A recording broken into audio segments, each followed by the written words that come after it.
In March of 2026, Stephen Colbert did something that made every Lord of the Rings fan's heart skip a bit. After 11 years hosting the late show, Stephen Colbert announced his next act. He is going to write a Lord of the Rings movie with Peter Jackson, based on the chapters of the Fellowship of the Ring that didn't make it into the original films. On the surface, this feels like a dream come true. Here is a man who famously auditioned for the Fellowship of the Ring back in 1999 and lost the role to Aragorn to Viggo Mortensen, a man who once interviewed Tolkien's grandson on his show and knew more about the Silmarillion than the guest did, a man who moderated a Hobbit panel at Comic Con in full costume. If there was ever a celebrity superfan qualified to write Tolkien, it's Stephen Colbert. But here is the question that kept me up the night I watched that announcement. Why does this make me nervous? Why does the news that a genuine Tolkien scholar is writing a new Lord of the Rings movie with Peter Jackson's involvement feel less like a victory and more like a warning sign? Over the past 5 years, we have watched Hollywood try and fail to recapture the magic of Peter Jackson's Lord of the Rings. We have seen the Rings of Power spend $1 billion to produce a show that vanished from the cultural conversation faster than the one ring disappearing from Bilbo's pocket. We have seen the War of Rohirrim come and go with the impact of a wet arrow. And now we have two new live action films in development: The Hunt for Gollum in 2027 and this new Colbert penned project tentatively titled Shadow of the Past. And the question is not, will they be good? The question is, can they be good? Today in Myth Decoded, we are going to look at why the conditions that created the original Lord of the Rings trilogy no longer exist. We are going to talk about nostalgia as a weapon, studio mandates as a poison, and why hiring the world's biggest Tolkien fan to write the next chapter might actually be the most corporate decision Warner Bros. Could make. This isn't a hit piece on Stephen Colbert. This is an autopsy of an industry that has forgotten how to love Tolkien without trying to own him. To understand why we are skeptical of new Lord of the Rings content, we have to go back to 1999. Peter Jackson was not a Hollywood darling when he was hired to direct The Lord of the Rings. He was a cult filmmaker from New Zealand who had made Braindead and Heavenly Creatures. He was, by his own admission, terrified of the project. He didn't have a studio mandate, he had a passion project and a prayer. The original trilogy was made under conditions that no studio would allow today. They shot all three films simultaneously, a logistical nightmare that required a decade of pre-production.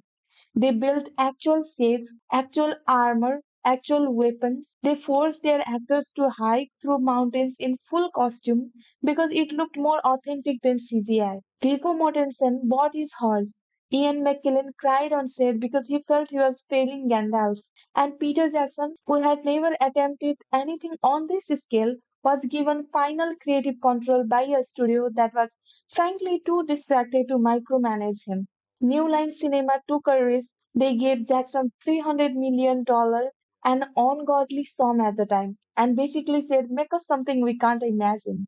And he did. The original trilogy wasn't just a commercial success, it was a cultural event. It won 17 Oscars, it changed how Hollywood thought about fantasy, and it ended.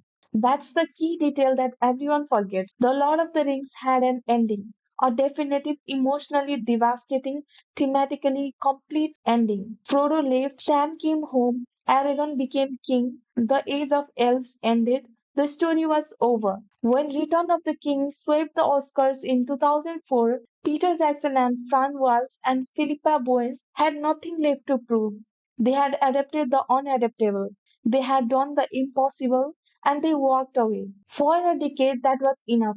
And then Hollywood realized something. The Lord of the Rings had made nearly $3 billion at the box office in early 2000s money. The fan base was still there, still hungry, still rewatching the extended editions every year. And Warner Bros., which had acquired New Line Cinema in 2008, started looking at that fan base the way Sauron looked at the One Ring. not as a story, as a resource. Let's look at the timeline. 2004, The Lord of the Rings ends, the franchise rests. 2012 to 2014, the Hobbit trilogy arrives. Three films traced from a single children's book. The reviews are mixed, the magic is diminished, but the box office is massive. Warner Bros. Launched a lesson. Audiences will pay to see Middle Earth again, even if the quality isn't the same. 2022, The Rings of Power debuts on Amazon, $1 billion, 5 season planned, the most expensive television show ever made.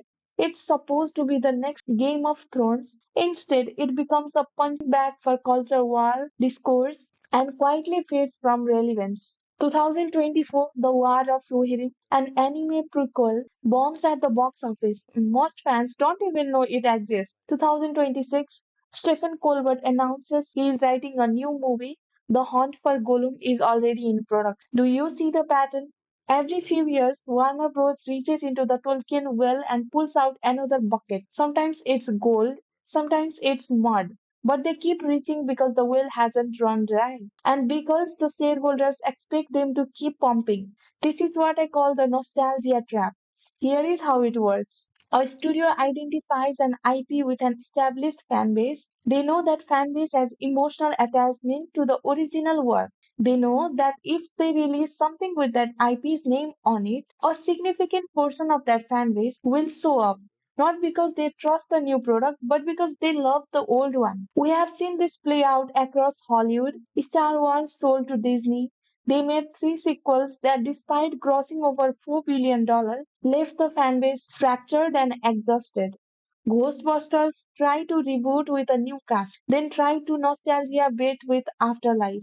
Indiana Jones dragged Harrison Ford back at 80 years old for a movie nobody asked for. Each of these projects was made by people who claimed to love the source material. Each was marketed with images from the original films, and each left audiences wondering why didn't they just leave it alone? Now, here is where the Colbert announcement gets interesting. Stephen Colbert is not a cynical studio executive. He genuinely loves Tolkien. He has read the Silmarillion multiple times. He can quote the appendices. He named his son after a character from the books. If anyone could write a new Lord of the Rings story that honors the source material, it's him. But here is the uncomfortable question. Why now? Colbert has been a famous Tolkien fan for 20 years. He auditioned for the original trilogy. He has been hosting a late night show for over a decade. Why is the movie being announced now in 2026? At the exact moment Warner Bros. Is desperately trying to revive the franchise. The timing is convenient, isn't it? Colbert's show ends in May. By June, he is writing a Lord of the Rings movie. It's a perfect career transition, but it's also a perfect studio move. Hire a beloved public figure with built-in credibility to lend legitimacy to a franchise that has lost the trust of its fan base. I'm not saying Colbert is a puppet. I'm saying Warner Bros. Knows exactly what they are doing when they put him in front of the camera to make that announcement. They are not selling you a movie. They are selling you Stephen Colbert's love of Tolkien, and they are hoping you will confuse the two. Let's talk about the other movie Warner Bros. Has in development, The Hunt for Gollum, directed by and starring Andy Serkis, set for 2027. Now, on the surface, this makes sense. This is a franchise extraction. The studio looked at the original trilogy, identified the characters that audiences remember, and asked, what else can we do with them? Gollum is recognizable, Aragorn is recognizable, Gandalf is recognizable. So let's make a movie about them doing something that we already know the outcome of. There is no suspense, there is no mystery, there is just the comfort of watching familiar characters in a familiar world. This is the same logic that gave us Solo, a Star Wars story. A movie that answered questions nobody was asking, like how Han Solo got his name and lost money doing it.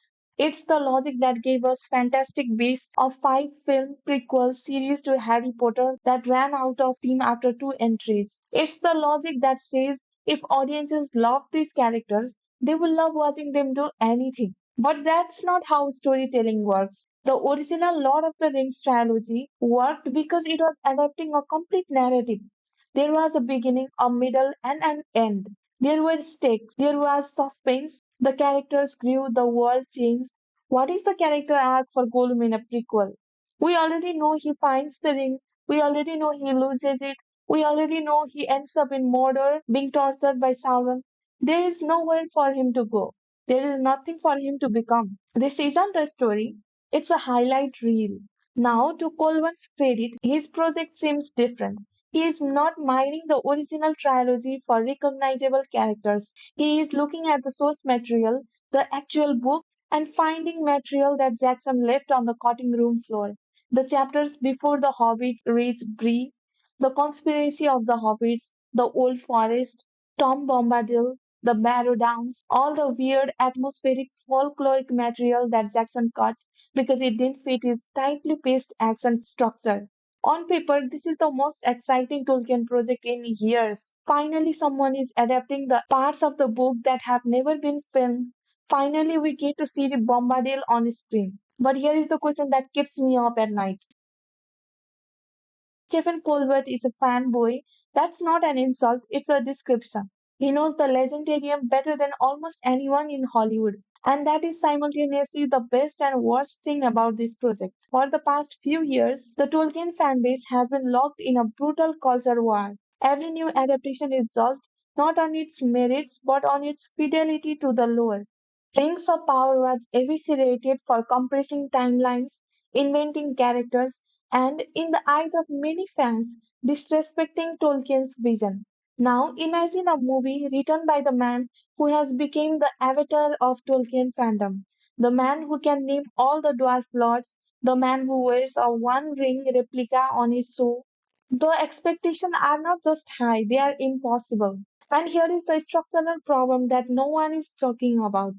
Colbert is writing this movie with his son Peter McGee. They are collaborating with Peter Jackson and Philippa Boyens. That's four people in a room trying to turn six chapters of a book into a feature film. But who actually controls the story? Is it Colbert, the super fan who wants to honor the text? Is it Jackson, the director who already made choices about what to cut from those chapters? Is it Boyens, the screenwriter who shaped the original trilogy's dialogue and structure? Or is it Warner Bros., the studio that is spending millions of dollars and expects a return on investment? This is the fanboy trap. The studio hires a beloved fan to lend credibility to the project. The fan believes they have creative control. They pour their heart into the script, and then the studio notes come in. We need more action. We need a bigger set piece in Act 2. We need to introduce a character that audiences recognize. Can we get Aragon in there somehow? And suddenly, the movie that was supposed to be a loving adaptation of the Old Forest becomes a nostalgia bait action film with a Tom Bombadil cameo. I want to be clear, I'm not predicting failure, I'm describing a system. The original trilogy succeeded because Peter Jackson was given the freedom to fail. He was allowed to make a 3 hour movie where the first hour has almost no action. He was allowed to end the third movie with six endings. He was allowed to prioritize emotional catharsis over commercial efficiency. That freedom no longer exists. Every decision in modern Hollywood is filtered through a dozen of layers of corporate oversight. Every script is focus grouped. Every runtime is optimized for theater showings. Every character is evaluated for merchandise potential. Stephen Colbert may love Tolkien more than anyone in that studio, but love does not protect you from studio notes. The original Lord of the Rings trilogy ended with Frodo leaving Middle Earth. That was the point. The age of myth was over, the age of men had begun, the story was complete. And for 20 years, that ending held. Now Hollywood is trying to reopen a door that was meant to stay closed. They are hiring the biggest Tolkien fan in the world to do it. They are bringing Peter Jackson back. They are promising to adapt the parts of the book that were left out. And I want to believe, I want to walk into a theater in 2027 or 2028 and feel what I felt in 2001 when the gates of Moria opened and the screen went dark and I realized I was watching something I had never seen before. But I have been burned too many times. The Hobbit burned me. Rings of Power burned me. Every time I told myself, This time they will get it right. This time they will remember what made it special. And every time I watched a studio try to replicate a magic trick they didn't understand. Stephen Colbert believes he can do it. He believes that his love of the books, his knowledge of the lore, and his collaboration with Peter Jackson will produce something worthy of Tolkien. I hope he is right. But love is not enough. Knowledge is not enough. Even Peter Jackson's involvement is not enough. Because Peter Jackson in 2026 is not the same Peter Jackson who made the Fellowship of the Ring. That Peter Jackson was hungry, that Peter Jackson had everything to prove, that Peter Jackson $1 billion franchise to protect. The conditions that created the original trilogy are gone. They were a product of a specific time, a specific filmmaker, and a specific studio gamble. What we have now is a machine that runs on nostalgia, a machine that hires fanboys to lend credibility to corporate decisions, a machine that will never stop mining Middle Earth because the shareholders demand it. And the only question that matters is, will the machine produce something good? Or will it produce something that looks like the original, feels like the original, smells like the original, but isn't? We will find out soon enough. In the meantime, I will be rewatching the extended editions, the ones that ended. If you want to understand why the original trilogy worked and why it might be impossible to replicate, I have linked a video in the corner about the conditions of genius, how Peter Jackson made the impossible possible. Let me know in the comments, do you think Stephen Colbert can pull it off? Or is this just another nostalgia trap? Subscribe for more analysis of the lore behind the legend and the industry that keeps trying to sell it back to us. This has been Jyoti. See you in the next one.